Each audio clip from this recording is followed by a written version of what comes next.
child of God, I'm Jasmine, and welcome to my channel, Stay Classy by Jazzy. If you're new here, welcome to my channel. If you're an OG Classy Crew member, welcome back. It's good to see you. And if you're listening via the podcast episode, I'm really glad to have you here too. No matter where you're coming from or where you're watching or listening to, I'm really happy that you're here. Today, I'm really excited to invite you to the very first episode of Honey for the Soul, which is a new social media series I'm starting on my social media, Instagram, YouTube, and podcast, dedicated to sharing positive stories and kind words with you. I know that the holiday seasons can be really challenging, and I talked about this in my welcome video, and I just really wanted to bring some encouragement and some light to you and your family during this time. I hope you enjoy. I don't know about you, but Thanksgiving is one of my favorite holidays ever, next to Christmas. Like, it's Thanksgiving first and then Christmas, but they're like pretty close. It's not really that much of a difference, but you know what I mean. Anyways, it's a time filled with gratitude, family and friends, if you do like Thanksgiving or Friendsgiving with your friends. And then it's also a great time where you just really get to enjoy really good, sometimes artery clogging food. I don't know about you, but my grandma, she can throw down in the kitchen. Anyways, I can talk about it all day long, but this is not what I wanted to get into. What I want to talk about is that although Christmas and Thanksgiving can be a time of joy and laughter and gratitude, it also could be a time where issues like food insecurity can be heightened, especially now because of the pandemic. According to Feeding America, food insecurity is defined as a lack of consistent access to enough food for an active, healthy life. In fact, in 2018, it was said that 1 out of 9 Americans deal with food insecurity. That means there's 37 million roughly people, adults, who deal with food insecurity, and in terms of children, it's roughly 11 million. And that was just 2 years ago. It's now 2020, almost 2021. We're in the last month of 2020, which means I guarantee you the number has increased. Fortunately, kind people like Brandy Bisson exist in the world, and she actually has personal experience with this phenomenon. She states that we've been on both ends of the spectrum. It's not a good feeling when you don't know where you're going to get food for your kids. After members of her community in her neighborhood helped celebrate one of her son's 7th birthday by doing a drive-by parade and giving him gifts, she thought that she would pass along the act of kindness. So what she did was she went to the grocery store and put aside some money and blessed 8 random families by paying for their groceries. And the cool thing is that she's decided not to just stop there. She wants to continue to help bless families by paying for their groceries, not just in the holiday season, but in the future. How kind is that? Alright, continuing on the kindness train, I want to move on to story number 2.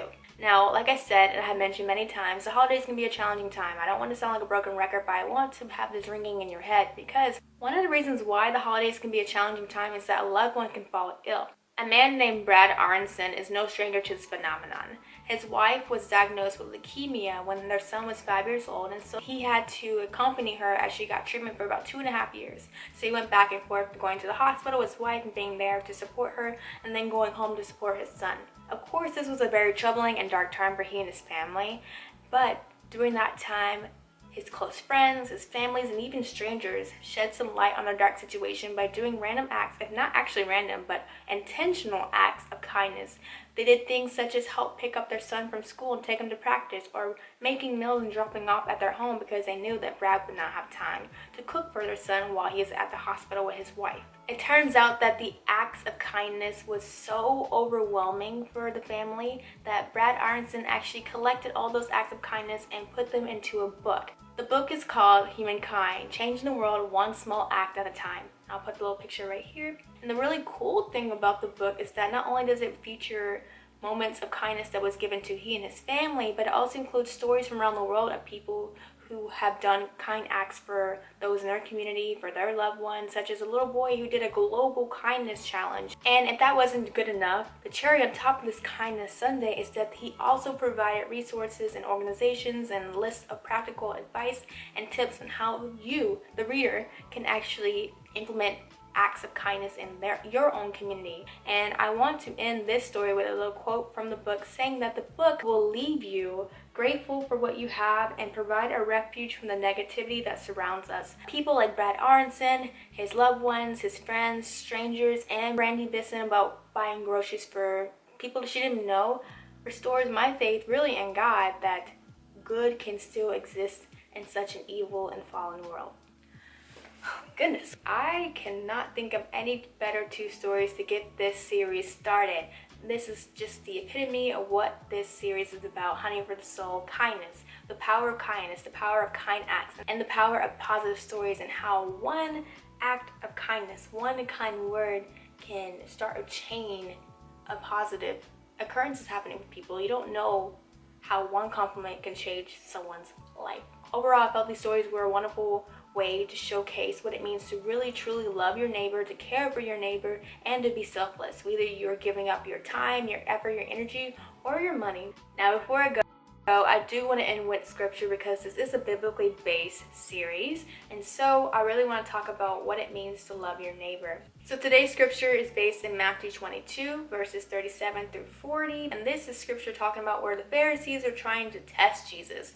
They're like, are you really who you say you are? If you are, let's see if you get this answer correct. They wanted to trick Jesus, and so one of the experts of the law asked Jesus, what is the greatest commandment of the law?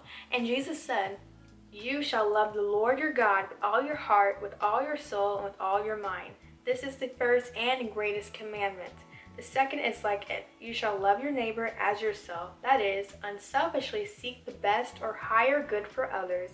The whole law and the writings of the prophets depend on these two commandments. I really want to focus on verse number 39, where it talks about in the little white box that loving your neighbor, unselfishly seeking the good or the best or the higher good for others. This is really important because unselfishly seeking the good of others means that you're not just thinking of yourself, that you're thinking about the well-being of others. And this also reminded me of another scripture that I found, which is Philippians chapter 2 verses 3.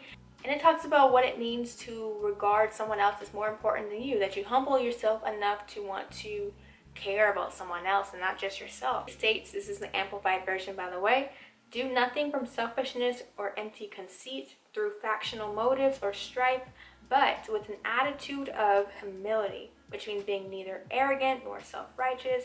Regard others as more important than yourselves. Do not merely look out for your own personal interests, but also for the interests of others. And this just goes hand in hand with loving your neighbor, being unselfish, thinking of others before yourself. It doesn't say love your neighbor, not yourself. It doesn't say love yourself and not your neighbor. It says love your neighbor like yourself, as yourself. So you got to care for yourself, but you also got to care for the people around you. There's a lack of care, there's a lack of concern going around the world, and we really need to fix it. And I know kindness is a very simplified answer and is not the only answer to the world's problems, but it is an impactful response to the world's problems. And I want to encourage you to think about that next time you are in a grocery store, next time you are with your friends, your family, that you think about their well-being as well as your own. Alright, thank you so much for watching the first episode of Honey for the Soul. I am very excited to continue and make more episodes. I hope that you feel comforted and encouraged today as you watched it, or if you're listening to it. Thank you so much for listening to it on the podcast. Thanks so much for watching on the YouTube channel. Let me know down below, what do you think about the series so far? I know it's the first episode, but let me know what was your favorite story that I shared with you today. How did you think about the scripture? What was your biggest takeaway? I don't want this to be just me talking to you. I want you to conversate with me in the comments. Let's have some fun. Let's really enjoy this series the way that I feel like it should be. But that's all that I have for you today. If you like this video, give it a nice thumbs up. And if you haven't already, feel free to hit the subscribe button down below so you can not miss out on the videos that I upload. And don't forget to ring the little bell too so you get notified exactly whenever I upload new videos. And for right now, the Honey for the Soul series, the video content will be going live on Mondays at 11 a.m. Central Standard Time. So make sure you don't miss out on the next episode. I'll see you in the next one. Don't forget to stay classy, classy crew, which means cherish life and simply surprise yourself. Bye.